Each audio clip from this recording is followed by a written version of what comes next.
This is week 3 of investing every week in the stock market. I started this series to document my journey investing in the stock market, to learn from my mistakes, and also maybe to motivate people to start investing as well or stay consistent with their journeys. If you're interested, please smash the like button and the subscribe button so you can also follow along and learn from my mistakes so you don't make any and you watch my money evaporate. Hopefully not. This week we have around $1,000.53 to invest, plus some leftover money from the dividends that I've received in the month of October and November.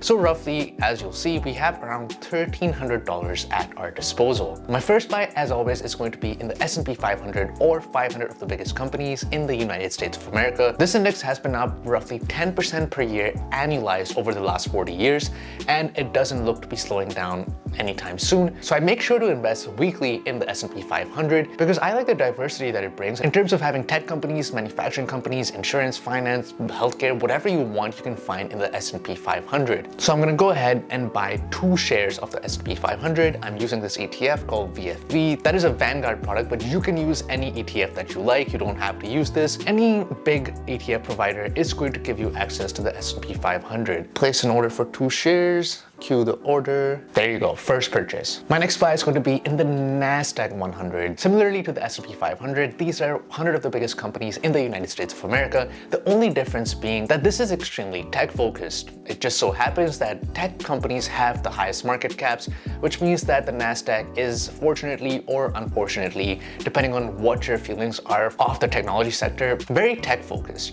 If tech is not your jam, if you think tech companies are not going to add value, this might not be the product that you're looking for. But for me, working in tech, also recognizing that everything that I own is technology, from my phone to my laptop to this camera to this mic. A lot of tech companies are adding and continue to add a lot of value. Even in the future, if you look at AI, which is the next hottest industry right now, it's all tech focused. So I'm not going to shy away and take some risk here and place an order for 1 share of the NASDAQ 100. Cue the order, done. My next buy is going to be in Google, tech giant leading the search race and also now investing heavily into hardware with its Google Pixel products. Also a big player in the cloud space with Google Cloud acquiring customers at an exponential rate over the last few years. I think Google is priced extremely low right now with a PE ratio of 24, which suggests to me that the market thinks that Google is done for practically compared to other big tech companies and it doesn't have future growth potentials. I think personally this is a mistake, and my argument is twofold. Number one, Google has the most amount of data.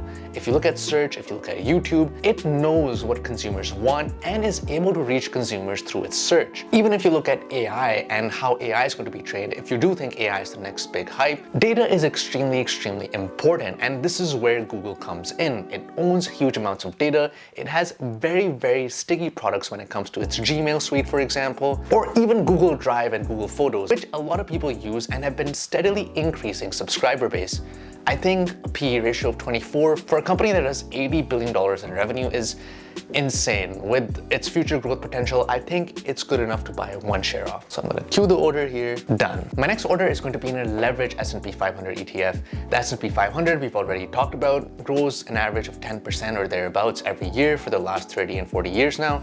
Leverage adds an extra element to that. Think of it this way, your returns are magnified. If an index grows at 10% and you buy an ETF like I am with USSL that has 25% leverage, the ETF is going to grow at 12.5% or an additional 25%. But not everything is free. The reverse is also true. If an index falls by 10%, a leverage ETF is going to fall by 12.5% in this case. Actually, it might fall by, let's say, 13% since the company, the ETF provider that's providing this ETF has to pay interest in terms of leverage costs. However, I do believe in the long-term potential of the S&P 500. I am not a short-term investor, and I think this leverage might prove to be beneficial in terms of magnifying my returns 10, 20, 30 years down the line. Nothing crazy, but I think it's good to take some risk when you're young. I mean, I would say that I'm young right now. So 2 shares of USSL, cue the order, done. My next investment is going to be in the Canadian market through this ETF called VDY. Canadian markets have flagged US markets over the last 5 years since there's been a tremendous growth in the value of tech companies. But I think Canadian sectors like finance, telecom, and oil and gas are not going anywhere anytime soon, since Canada is going to keep relying on these industries to provide for its population that is also rapidly growing, with the added benefit that this ETF actually pays a nice dividend yield at around 4.5% depending on the price of the stock. With interest rates falling especially, this has done extremely well, growing 8.53% over the last 3 months. Can't complain there. So I think I'm gonna go ahead and buy 3 shares of VDY. Cue the order, done. My next buy is going to be in a leverage all equity ETF. Leverage we've covered before, and similarly this ETF HEQL is 25% leverage, which means that it's going to magnify my returns by 25% but also magnify my losses. This is also an all equity ETF, which simply means that this holds not just the US and Canada, it also holds international markets. As you'll notice with much of my portfolio, I don't really have a lot of international exposure, since I do believe that the US market is going to be the flag bearer for return in the coming decades, but I do think it's good to have international exposure, have some leverage in your portfolio, also have some decent exposure to the Canadian market. So I'm going to go ahead and I'm going to buy 3 shares of HEQL or this leverage all equity ETF. Cue the order, done. My next buy is going to be in a leverage S&P 500 ETF that is a covered call ETF. Covered calls are extremely controversial in investment circles online, but essentially they sacrifice some long-term potential growth to give you income now. That's because they write calls on their holdings. The ETF that I like, HYLD, does not write calls on all of its holdings, which basically means it doesn't sacrifice all potential long-term growth. It writes calls on a percentage of its holdings, and you get that income now. You will notice that the performance recently has been good. It's up 19.7% in the past year, which is nothing to be ashamed of, but the S&P 500 has been up by way more. The catch though is that this pays a very nice dividend at 11.31%, whereas the S&P 500 pays a 1-point-something% dividend. So you see why people invest in this. They like seeing that high yields just so that they can get that distribution and invest it the way they want. For me, I don't invest a lot of money in this. As you can see, I'm going to buy 4 shares, or roughly $57. But it is enough to keep me motivated and see if this style of investing is something that I would appreciate. So 4 shares of HYLD, review the order, Q, done.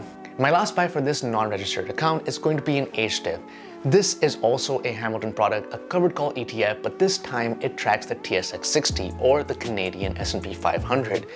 It has performed very well in the last year since it also has exposure to the US market in terms of buying some US financials. Once again, not a lot of money, just 1 share, but the yield is very satisfying at 10.75%. So I'm going to queue the order here, done. Now we're just dealing with leftover money in terms of the dividends that I received for the month. The first account has $131 left, so we're going to buy some stocks live. I'm just going to do this in one take. The first share I'm going to buy is actually going to be HXQ, NASDAQ 100. Already talked about this long-term potential growth. This account, the TFSA or the tax-free savings account, allows you to withdraw things tax-free. And that means that I should be buying things that grow a lot in value just so I can withdraw 30 years down the line extremely tax-free. $43 left. I think this is a prime position to buy HEQL or the leverage all equity ETF. Once again, safe holding for the long run. Cue the order and done. $14.41 left. Is this going to be enough to buy HYLD? I don't think so.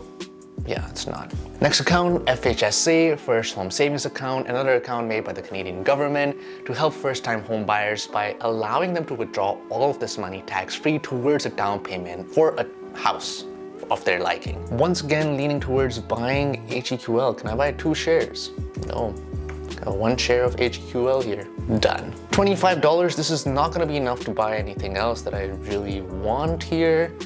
So we'll deal with it next time when we get some more distributions, some more dividends. RSP has $74 left. This should be enough to buy more shares of HEQL if I want to, but I have bought a lot of HEQL, so I'm going to switch it up and I'm going to buy 1 share of VDY here. Cue the order and done. Now we have $22 left in this account, and what I am going to do is I am going to go ahead and buy some HYLD or a covered call ETF tracking the S&P 500. Cue the order, done. $7 left. That's it. I think we're done. We have invested as much as we can. We have some leftover money, but I don't want to excessively buy one thing or another without really thinking about it. So I'm just going to save it for next week. As always, smash the like button and the subscribe button if you enjoyed this video. If you like transparency on money, if you want to learn how to save or invest more, because there are a lot of scams online.